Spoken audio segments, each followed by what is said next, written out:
بسم اللہ الرحمن الرحیم۔ السلام علیکم ورحمۃ اللہ وبرکاتہ۔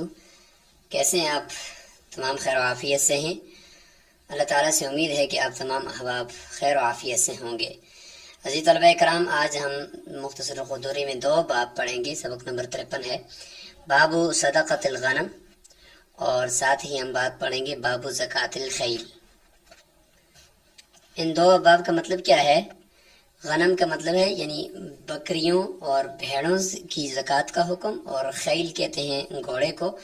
تو ان دونوں قسموں کی زکوٰۃ کا حکم آج بیان ہوگا۔ مائنڈ میپ کے ذریعے سے انشاءاللہ ہم آپ کو بتائیں گے کہ بھیڑ بکریوں کے اندر زکوٰۃ کا کیا حکم ہے اور ان کا کیا طریقہ کار ہے۔ گھوڑوں کی زکوٰۃ سے متعلق ذرا ائمہ کا آپس میں تھوڑا سا اختلاف ہے، لیکن راجح قول آپ کو انشاءاللہ ہم بتا دیں گے، مفتبی قول بتا دیں گے، تو اس کے بعد پھر انشاءاللہ آگے چلیں گے۔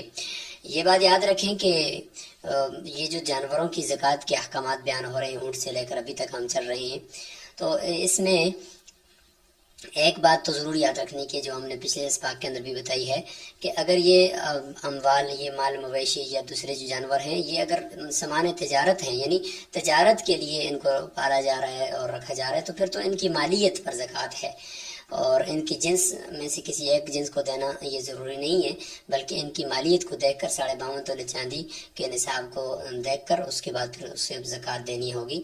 اور اگر یہ افزائش نسل کے لیے اور بڑھوتری کے لیے رکھے ہوئے ہیں اور سائمہ ہیں، سائمہ کا معنی باہر چر کر گزارا کرتے ہیں، باہر زیادہ سال کا عرصہ وہ باہر سے چرتے ہیں، یعنی کوئی خرچہ ان پہ نہیں کرنا پڑتا، اور ہوتے بھی نسل کو بڑھانے کے لیے ہیں، تو ان کے اوپر پھر زکوٰۃ کے جو احکامات ہو رہے ہیں وہ چل رہے ہیں۔ لہٰذا جو علوفہ ہیں، علوفہ کہتے ہیں کہ جو گھر کے اندر، فارم کے اندر ان کو باقاعدہ خرچہ ان پہ کیا جاتا ہے، اور وہ ہمیشہ ادھر ہی ان کو فیڈ وغیرہ دی جاتی ہے، ادھر ہی ان کو بھوسا وغیرہ کا اخراجات اس پہ کیے جاتے ہیں، باہر وہ نہیں چرتے، تو اس طرح کے جانوروں کے اوپر بھی زکوٰۃ نہیں ہوتی۔ تو یہ بات ذرا یہاں پہ یاد رکھنے کی ہے۔ تو آج بھی انشاءاللہ اس بات کو ضمن میں انشاءاللہ ہم ڈسکس کرتے رہیں گے۔ پہلے عبارت پڑھ لیتے ہیں۔ باب صدقۃ الغنم، ليس في أقل من 40 شاة صدقة، فإذا كانت 40 شاة سائمة وحال عليها الحول ففيها شاة إلى 120، فإذا زادت واحدة ففيها شاتان إلى 200، فإذا زادت واحدة ففيها 3 شجاه، فإذا بلغت 400 بھی کہہ سکتے ہیں، اور 400 کی وہ بکری بلغت کی جو ضمیر ہے وہ شات کی طرف راجع، تو پھر 400 ہو جائے گا۔ ففيها 4 شجاه ثم في كل 100 شاة والظأن والمعز سواء۔ تو یہاں تک عبارت ہو گئی ہے باب صدقۃ الغنم کی۔ سب سے پہلے اسی کی تشریح کر لیتے ہیں، اور اس کے بعد انشاءاللہ پھر آگے باب زکوٰۃ الخیل یعنی گھوڑوں کی زکوٰۃ سے متعلق احکامات کو بیان کریں گے۔ سب سے پہلے ہم یہ سمجھ لیتے ہیں کہ غنم کا اطلاق ہم دیکھیں، ساتھ ساتھ ہم بول رہے ہوتے ہیں کہ بھیڑ اور بکری، تو غنم کا اطلاق تو دونوں پر ہوگا۔ غنیمت سے ہے کہ عام طور پہ یہ فائدے کی چیز ہوتی ہے، اور غنیمت سے اس کو سمجھا جاتا ہے، اور اعلیٰ دفاع نہیں ہوتا یہ، بلکہ یہ مال غنیمت کے طور پر تو حاصل ہوتی ہے، لیکن خود یہ اعلیٰ دفاع نہیں ہے۔ تو اسی سے غنم اس کو کہا گیا۔ ذات الشعر، یا تو یہ بالوں والی ہوگی، 2 قسمیں ایسی ہوتی ہیں، ذات الصوف یا یہ اون والی ہوگی۔ ذات الشعر بکری ہوتی ہے، اور ذات الصوف یعنی بھیڑ کی قسم ہوتی ہے۔ اب اس میں مذکر کو کیا کہتے ہیں، مؤنث کو کیا کہتے ہیں، تو دونوں کے بارے میں آپ دیکھ لیں کہ ذات الشعر یعنی بکری میں سے اگر جو مذکر ہے تو اس کا نام ہے تیس، عربی میں اس کو تیس کہتے ہیں، اور مؤنث کا معز کہتے ہیں۔ یہ ہو گیا بکری کا مذکر اور مؤنث۔ اور صوف اون والی جو مذکر ہے اس کو ضأن کہتے ہیں، ومن المعز اثنین ومن الضأن اثنین، قرآن مجید میں ہے۔ اور ذات الصوف میں جو مؤنث ہے اس کو نعجہ کہتے ہیں۔ یہ سارے ان کا ذکر قرآن مجید کے اندر موجود ہے۔ 23 کا ذکر نہیں ہے، اور دوسرے جو ہیں وہ ان کا ذکر قرآن مجید کے اندر بھی موجود ہے۔ تو یہ ہے ان کا مذکر و مؤنث اور ان کے درمیان ڈیفینیشن۔ اب یہ دیکھیں ان کی زکوٰۃ، باب صدقۃ الغنم۔ ویسے تو بھیڑ اور بکری دونوں قسموں کی زکوٰۃ کا حکم یہ کامن ہے، اور زکوٰۃ کا ایک ہی حکم ہوگا کہ کتنی تعداد میں کتنا کچھ لازم ہوگا۔ البتہ آگے اگر دیکھیں کہ اگر بھیڑیں زیادہ ہیں اور بکریاں کم ہیں تو پھر بھیڑ ہی کی قسم میں سے دینا ہوگا۔ ادائے واجب جب کریں گے، واجب کو ادا کرتے ہوگا، پھر بھیڑ ہی دینی ہے۔ اور اگر یہ کی قیمت اگر یکساں ہو بھیڑ کی اور بکری کی تو پھر قیمت کے اعتبار سے بکری بھی دے سکتے ہیں، لیکن اگر بھیڑیں زیادہ ہیں تو پھر بھیڑ دینی پڑے گی۔ اچھا، باب صدقۃ الغنم میں 40 بکریاں سے پہلے 39 بکریاں ہیں تو کچھ بھی زکوٰۃ لازم نہیں ہے۔ 40 بکریاں ہیں اور وہ سائمہ ہیں کہ باہر چرتی ہیں، زیادہ تر ایسا ان کو اندر گھر پہ کوئی خرچہ نہیں کیا جاتا، افزائش نسل کے لیے رکھی ہوئی ہیں، مال تجارت نہیں ہے۔ اگر مال تجارت ہے تو پھر ان بکریوں پہ زکوٰۃ نہیں ہے، ان کی قیمت پر زکوٰۃ ہوگی۔ اچھا، 40 بکریاں ہیں اور 40 جب ہو گئی ہیں، اور ایک تو شرط یہ ہے کہ وہ سائمہ ہوں، باہر جا کر گزارا کرتی ہوں، اور دوسری شرط یہ ہے کہ ان پر سال گزر جائے، درمیان میں کم زیادہ ہوتی رہے لیکن سال کے شروع میں اور سال کے آخر میں اسلامی اعتبار سے ان کی جو تعداد ہے وہ 40 یا اس سے اوپر رہی ہو تو اس میں ایک بکری ہے، اور یہ ایک بکری 120 بکری ان تک یہ چلے گی، 120 تک جو ہے وہ ایک ہی بکری یہ زکوٰۃ میں دیتے رہیں گے۔ جب 121 ہو جائیں، ایک بکری زیادہ ہو جائے تو پھر 2 بکریاں سال کے اندر، یعنی سال جب پورا ہو جائے گا تو 2 بکریاں دینی پڑیں گی 121 بکریوں کے اندر۔ اچھا، یہ 121 کے بعد جو 2 بکریاں یہ دیتا رہے گا، 150 میں بھی 170، 180، 190 اور 199، 200 بکریاں ہیں، پھر بھی یہ 2 ہی بکریاں دے رہا ہوگا۔ لیکن جب 201 ہو جائے تو 201 کے اندر پھر 3 بکریاں ہوتی ہیں، پھر 3 بکریاں یہ دے دے گا، اور یہ جو 201 کے بعد 3 بکریاں یہ دیتا رہے گا یہاں تک کہ 300، 399 تک بھی یہ 3 ہی بکریاں دیتا رہے گا۔ لیکن جب پھر 400 ہو جائیں گی تو پھر 4 بکریاں ہو جائیں گی، پھر 400 کے اندر 4 بکریاں، پھر اس کے بعد ہر 100 پر ایک بکری بڑھتی جائے گی، 500 میں 5، 600 میں 6، 700 میں 7، 800 میں 8، 900 میں 9، اس طریقے سے ہر 100 کے بعد ایک بکری بڑھتی جائے گی۔ تو یہ ہے، تو یہ آپ نے اس کی مختصر آپ نے مائنڈ میں آپ کے اندر سمجھ لیا۔ اب ہم چلتے ہیں اس کی عبارت کی تشریح کرتے ہیں اور اس کے بعد پھر آگے چلتے ہیں۔ باب صدقۃ الغنم، یہ باب جو ہے وہ بھیڑ بکریوں کی زکوٰۃ سے متعلق ہے۔ لیس فی اقل من 40 شاۃ صدقۃ، 40 بکریوں سے کم میں زکوٰۃ نہیں ہے۔ فاذا كانت 40 شاۃ، پس جب 40 بکریاں ہو جائیں، صائمۃ، پہلی شرط یہ ہے کہ صائمہ ہوں، باہر سے چر کر گزارا کرتی ہوں، وحال علیہا الحول، اور ان کے اوپر سال بھی گزر جائے، ففیہا شاۃ، اس میں ایک بکری ہے، الی 120، 120 تک یہ ہے ایک بکری۔ فَإِذَا زَادَتْ وَاحِدَةٌ، اور پس جب ایک بکری زیادہ ہو جائے، فَفِيهَا شَاطَانِ إِلَى 200، تو 121 کے اندر 121 کے اندر 2 بکریاں ہیں جو 200 تک چلے گی تعداد۔ فَإِذَا زَادَتْ وَاحِدَةٌ، پس جب ایک بکری زیادہ ہو جائے، فَفِيهَا یعنی 201 ہو جائیں، فَفِيهَا 3 شِيَاهٍ، تو اس میں 3 بکریاں ہیں۔ فَإِذَا بَلَغَتْ 4 شِيَاهٍ، پھر جب فَإِذَا بَلَغَتْ 4 شِيَاهٍ یعنی 400 بھی کہہ سکتے ہیں اور 400، پھر جب 400 بکریوں تک تعداد پہنچ جائے تو فرمایا ففیہا 4 شیاہن، تو اس میں 4 بکریاں دی جائیں گی۔ ثم فی کل 100 شاۃ، پھر ہر 100 کے اندر ایک بکری دی جائے گی۔ والظأن والمعز سواء، بھیڑ اور بکری اس زکوٰۃ کے واجب ہونے کے اندر یہ تعداد کے اعتبار سے جو زکوٰۃ کا حکم ہے یہ برابر ہیں۔ آگے جب زکوٰۃ ادا کریں گے تو میں نے بتایا کہ اگر بھیڑوں کی تعداد زیادہ ہے تو بھیڑ ہی کی قسم زکوٰۃ میں دی جائے گی۔ اور زکوٰۃ میں کون سا دیا جائے تو زکوٰۃ میں 1 سال کا ہونا ضروری ہے۔ اس میں جزا نہیں چلے گا کہ 6 مہینے کا اتنا موٹا ہو کے جو 1 سال کا لگ رہا ہو، ایسا نہیں چلے گا، بلکہ 1 سال کا مکمل 1 سال کا کی بھیڑ یا اسی طریقے سے بکری یا بکرا یہ دینا ضروری ہے۔ اچھا، زکوٰۃ سے متعلق بھیڑ اور بکریوں کی زکوٰۃ سے متعلق یہ حدیث ہے کہ ان انس حدثه ان ابا بکر كتب له هذا الكتاب لما وجهه الى البحرين، بحرین کی طرف جب حضرت ابو بکر یعنی حضرت انس بن فرماتے ہیں کہ ابو بکر رضی اللہ تعالیٰ عنہ نے جب حضرت انس کو بحرین کی طرف بھیج رہے تھے تو یہ ان کو لکھ کر دیا تھا کہ بسم اللہ الرحمن الرحیم، هذه فریضۃ الصدقۃ التي فرض رسول اللہ صلی اللہ علیہ علیہ وسلم علی المسلمین والتی امر اللہ به رسوله ففي صدقة الغنم في سائمتها اذا كانت 40 الى 20 و100 شاة فاذا زادت على 20 و100 الى 200 شاتان فاذا زادت على 200 الى 300 ففيها 3. اس طریقے سے کر کے یہ آخر تک یہ حدیث چلتی ہے. تو یہ ہمارے پاس بخاری شریف کی حدیث بھی آپ کے سامنے آ گئی ہے اور ابو داؤد شریف میں بھی یہ حدیث موجود ہے. اچھا، بکریوں کی اور بھیڑوں کی زکوٰۃ ہو یا جانوروں کی زکوٰۃ ہو تو اس میں 3 شرطیں آپ یاد رکھ رہے ہیں کہ نمبر 1 شرط تو یہ ہے کہ وہ صائمہ ہوں، یعنی صائمہ ہونا ان کا ضروری ہے، جانوروں کو کھلانے میں خرچہ نہ ہوتا ہو بلکہ وہ جنگل سے چرتے ہوں. اور دوسری شرط یہ کہ نصاب ہونا چاہیے، یعنی آپ صلی اللہ علیہ وسلم نے اونٹ، گائے، بکری وغیرہ کا جو نصاب بیان فرمایا ہے جانوروں کی تعداد اس مقدار تک پہنچ جائے. اور جو تیسری شرط جانوروں کے اندر یہ ہوتی ہے کہ حولان حول ہو، یعنی جانوروں کے اس نصاب پر سال گزر جائے. تو ان 3 شرطوں کے ساتھ جانوروں پر زکوٰۃ لازم ہوتی ہے.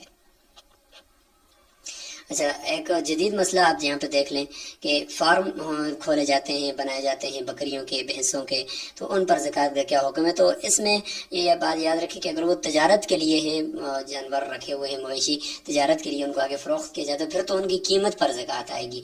اگر تجارت کے لیے نہیں، صرف افزائش نسل کے لیے، بڑھوتری کے لیے ان کو وہاں پہ رکھا ہوا ہے فارم کے اندر اور وہاں پہ ان کے اوپر خرچہ کیا جا رہا ہے، تو وہ علوفہ کہلاتے ہیں. علوفہ کہلاتے ہیں کہ جو ایسے جانور جن کے اوپر خود خرچہ کیا جائے، وہ باہر سے چر کر گزارا نہ کرتے ہوں، ان پہ خود خرچہ کیا جائے. تو یہ جو جانور ہیں فارم کے اندر، ان جانور کو آپ یاد رکھیں کہ ان کے اوپر خرچہ کیا جاتا ہے، ان کے اندر وہ صائمہ والی شرط نہیں پائی جاتی کہ یہ صائمہ نہیں ہے. لہٰذا ان جانوروں کی اپنی مالیت پر یا ان جانوروں پر تو زکوٰۃ نہیں آئے گی. البتہ ان جانوروں کے جو دودھ ہے، وہ دودھ اگر اتنا زیادہ ہے، دودھ گھی وغیرہ اس کا خرچہ، یعنی وہ جو اتنا زیادہ ہے وہ آگے بک رہا ہے کہ اس کی جو مالیت ہے وہ 52.5 تولے چاندی کی قیمت کو پہنچ جاتی ہے اور اس پر سال بھی گزر جاتا ہے، تو اس پر پھر زکوٰۃ آئے گی، ورنہ خود ان جانوروں کے اوپر زکوٰۃ نہیں آئے گی.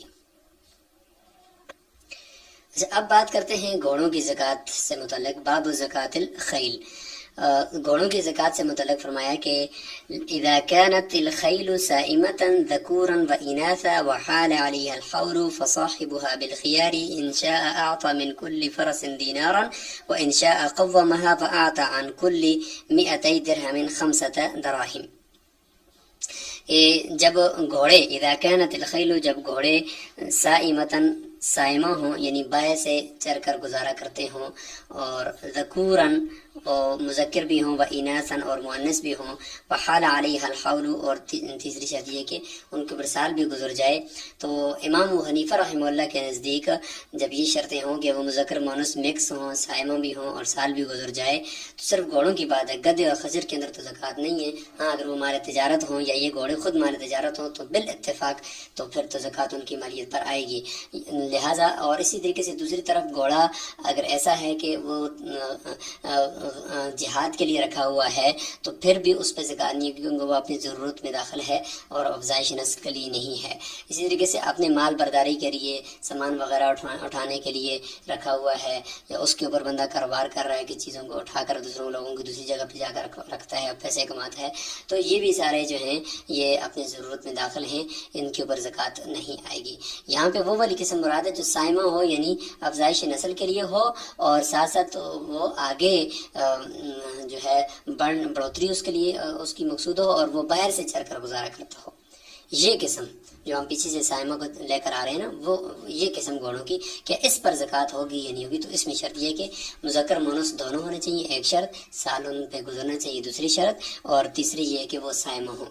تو اس میں پھر یہ کہ تعداد کا اعتبار نہیں ہے کہ ایک گھوڑا ہو، 2 گھوڑے ہوں، 3 گھوڑے ہوں، بلکہ اگر ایک بھی ہو، مذکر مؤنث ایک تو ہوگا نہیں جا رہا، اس کے ساتھ مؤنث ہونا ضروری ہے زکوٰۃ کے لیے. صرف اکیلے مذکروں پر تو زکوٰۃ نہیں ہے. تو اس لیے فرمایا کہ مذکر ہوں، مذکر مؤنث دونوں ہوں، صائمہ ہوں، سال گزر جائے، تو اس کے مالک کو پھر اختیار ہے کہ انشاء آتا من کل فرس دینارا، چاہے تو وہ ہر گھوڑے کے بدلے میں 1 دینار دے دے، وہ انشاء قومہ، اور چاہے تو وہ ان کی قیمت لگا دے، فآتا عن کل 200 درہم 5 دراہم.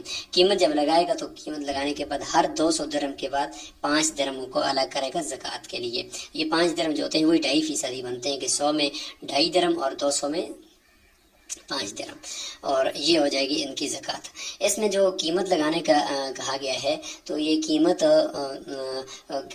لگانے اور اس کی طرف سے 1 دینار دینے میں جو اختیار دیا گیا ہے کہ چاہے 1 دینار دے دے یا قیمت لگا دے، یہ جان لیں کہ یہ عربی گھوڑوں سے متعلق ہے کہ عربی گھوڑوں کے اندر جو ہے زیادہ تفاوت نہیں ہوتا، تو لہٰذا اس میں اگر قیمت دے دے یا اس کی طرف سے دینار دے دے تو قیمت میں سے یعنی دراہم کے طور پر دے دے یا 1 دینار دے دے تو وہ ٹھیک ہوتا ہے۔ جبکہ جو عجمی گھوڑے ہوتے ہیں وہ نسل بھی ان کی مختلف ہوتی ہے اور ان کی قیمتوں میں بھی تفاوت ہوتا ہے، ان کی جسامت میں بھی تفاوت ہوتا ہے، اس میں پھر یہ اختیار نہیں ہوگا، اس میں ہر حال میں قیمت ان کی لگانا ضروری ہے۔ قیمت لگانے کے بعد ہر 200 درہم کے بعد 5 درہم زکوٰۃ اس میں دینے ہیں۔ وَلَيْسَ فِي ذُكُورِهَا مُنْفَرِدَةً، اور ان گھوڑوں کے مذکروں میں منفردتاً صرف اکیلے مذکر میں زکاتٌ لیس زکاتٌ یعنی لیس فی ذکوریہ منفردتاً زکات نہیں ہے عند ابی حنیفہ رحمہ اللہ۔ کیوں؟ اس لیے کہ جانوروں کے اندر، گھوڑوں کے اندر جو زکات ہے اس میں نما، بڑھوتری، یہ بنیادی شرط ہے۔ تو جب یہ نما نہیں ہوگا، مال نامی وہ نہیں ہوگا، بڑھنے والا مال نہیں ہوگا، تو پھر اس پر زکات نہیں ہوتی۔ صرف گھوڑا وہ مال نامی تو نہیں ہے، لہٰذا اس سے تو آگے کوئی چیز نہیں پڑتی جب تک اس کے ساتھ میں مؤنث نہ ہو، اس لیے اس پر زکوٰۃ، اکیلے گھوڑوں پر زکوٰۃ نہیں ہے جب تک کہ اس کے ساتھ مؤنث نہ ہو۔ اچھا، پھر اشکال ہوتا ہے کہ بیل، گائے کا جو مذکر ہے، اس طریقے سے بکری کا مذکر، پیچھے ہم نے پڑھا اونٹ، وہ جتنے بھی مذکر ہیں وہ اگر اکیلے ہوں تو اس میں اکیلے ہونے کی شرط تو نہیں لگائے گی، اس میں تو یہ کہا کہ اگر وہ مذکر ہوں پھر بھی زکوٰۃ ہے، مؤنث ہوں پھر بھی زکوٰۃ ہے، ان میں مذکر مؤنث ہونا ضروری تو نہیں ہے، تو وہاں پہ کیوں؟ تو جواب اس کا یہ ہے کہ ان میں اگر صرف مذکر ہے تو اس میں افزائش نسل تو نہیں ہوتی، لیکن اور فائدہ تو ہے کہ گوشت ان کا کام آتا ہے، سواری کے کام وہ آتے ہیں۔ جبکہ اس طرف تو دیکھا جائے تو یہ جو گھوڑا ہے صرف سواری تو اس پہ کی جا سکتی ہے، لیکن باقی اس کا کوئی اور فائدہ افزائش نسل کے طور پر تو نہیں ہے کہ اس کے افزائش نسل تو ہے نہیں ہے، اور ساتھ ساتھ اس کا گوشت بھی استعمال نہیں کیا جاتا۔ تو جب گوشت نہیں ہے تو دوسری طرف تو کم از کم بیل کا اور دوسرے حلال جانوروں کا گوشت تو استعمال ہوتا ہے نا، اس لیے یہاں پہ جواب ہے کہ صرف مذکر گھوڑے ہوں گے تو ان میں زکوٰۃ نہیں ہے۔ وقال ابو یوسف و محمد رحمہم اللہ، صاحبین فرماتے ہیں لا زکوٰۃ فی الخیل، گھوڑوں کے اندر زکوٰۃ ہے ہی نہیں ہے۔ تو یہ صاحبین کا جو قول ہے اس حوالے سے ہے کہ گھوڑے چاہے مذکر ہوں یا مؤنث ہوں، ہاں مال تجارت ہوں تو پھر تو صاحبین کے نزدیک بھی زکوٰۃ ہے۔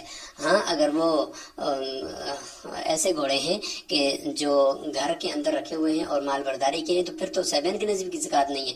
یہ جو اختلاف ہے وہ اختلاف ان گھوڑوں میں ہے جو افزائش نسل کے لیے ہوں، مذکر مؤنث دونوں ہوں، یا مذکر ہوں تو مذکر میں تو سب کے نزدیک نہیں ہے، مذکر مؤنث دونوں ہوں اور ساتھ سائمہ ہوں، تو کیا زکوٰۃ ہوگی یا نہیں ہوگی؟ تو صاحبین فرماتے ہیں نہیں ہوگی، امام صاحب فرماتے ہیں ہوگی۔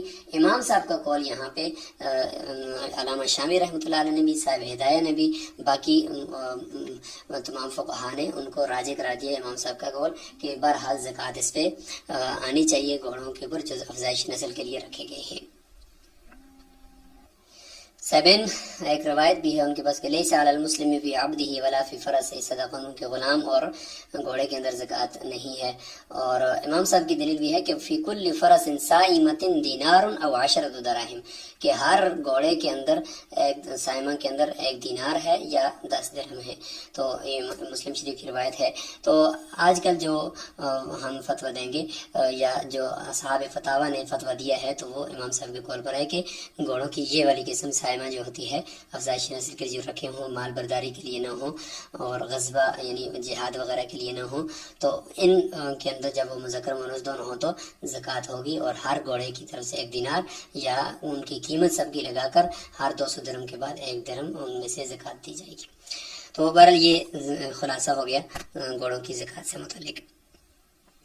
اور اس میں آخر میں یہ ایک جملہ بھی یہاں پہ ہم پڑھ لیں، باقی انشاءاللہ آگے متفرق مسائل میں آئے گا کہ ولا شیء فی البغال والحمیر الا ان تکون للتجارت، کہ نہیں ہے کوئی زکوٰۃ فی البغال خچروں کے اندر، والخمیر اور گدھوں کے اندر یہ زکوٰۃ نہیں ہے، بے شک وہ رکھے ہوئے ہوں یا مذکر مؤنث سب ہوں، جس طریقے سے بھی ہو نہیں ہے۔ ہاں الا ان تکون للتجارت، اگر وہ سامان تجارت کے طور پر ہوں، یعنی ان کو آگے فروخت کرنے کے لیے رکھا ہوا ہو تو پھر وہ مال تجارت ہے، پھر ان کی قیمت لگا کر 52.5 تولے چاندی کی کا نصاب کو دیکھا جائے گا، اس کی بقدر ہوگی، سال گزر جائے سائمہ ہو تو پھر ان کے اوپر زکوٰۃ آئے گی۔ تو آج ہم نے بھیڑ بکریوں کی زکوٰۃ اس کے مائنڈ میپ کو آپ نے سمجھنا ہے، یہ آپ کا ہوم ورک ہے، اور اس طریقے سے بکری کے مذکر مونس کو کیا کہتے ہیں ان کے ناموں کو دیکھنا ہے، اور بھیڑ کے مذکر اور مونس کو کیا کہتے ہیں ان کے ناموں کو دیکھنا ہے، اور آگے کا مطالعہ کر کے آنا ہے کہ کچھ متفرق مسائل ہیں زکوٰۃ مویشی کے زکوٰۃ سے متعلق، تو وہ آپ نے اچھی طریقے سے سمجھ کر آنا ہے۔ انشاءاللہ آگے زکوٰۃ کے کچھ جدید مسائل بھی آ رہے ہیں، سونا چاندی کی زکوٰۃ، سامان تجارت کی زکوٰۃ، انشاءاللہ اس کے متعلق بھی انشاءاللہ تفصیل سے ہم گفتگو کریں گے۔ السلام علیکم ورحمۃ اللہ وبرکاتہ۔